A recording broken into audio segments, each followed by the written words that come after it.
வணக்கம். ஒருத்தரோட ஜாதகம் பாசிட்டிவாக செயல்படணும் அப்படின்னா அவரோட லக்னம் லக்னாதிபதி சந்திரனோட எந்த கிரகத்தன்மை அதிகமாக இருக்கோ அந்த கிரகத்தோட ஆப்போசிட் நேச்சரை அனுதினமும் டே டு டே லைஃப்பில் சாதாரண விஷயங்களுக்கு நீங்கள் பயன்படுத்தணும். அப்படி பயன்படுத்துனீங்க அப்படின்னா உங்களோட ஜாதகம் ரொம்ப பாசிட்டிவாக செயல்படும், கர்மா குறையும்.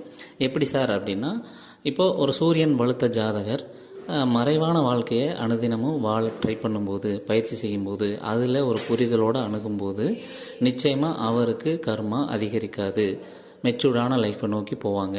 அதே போல் ராகு வலிமையாக இருக்கிற ஒரு ஜாதகர் இருக்கிறது போதும், இருக்கிறத வச்சு சந்தோஷமாக இருக்கலாம் அப்படிங்கிற ஒரு மனநிலையை வளர்த்துக்கும் போது அவருக்கும் பாசிட்டிவாக செயல்படும். சுக்கிரன் வலுவாக இருக்கிற நபர்கள் அழகில்லாத நார்மலான லைஃப்பை ப்ராக்டிஸ் பண்ணும்போது அவருக்குமே ஒரு கர்மா குறைந்த வாழ்க்கை அமையும். சனி வலுவாக இருக்கிற ஜாதகர் சுத்தமான சூழல் இருக்கிற ஒரு என்வரான்மெண்ட்டை டே டு டே லைஃப்பில் ப்ராக்டிஸ் பண்ணார் அப்படின்னா அவருக்குமே அவரோட ஜாதகம் பாசிட்டிவாக செயல்படும்.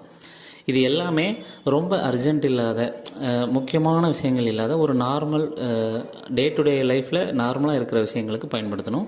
ரொம்ப அர்ஜெண்ட்டாக இருக்கிற செயல்களுக்கு கிரகத்தோட தன்மையை தான் நீங்கள் எடுத்து பயன்படுத்தணும். நன்றி.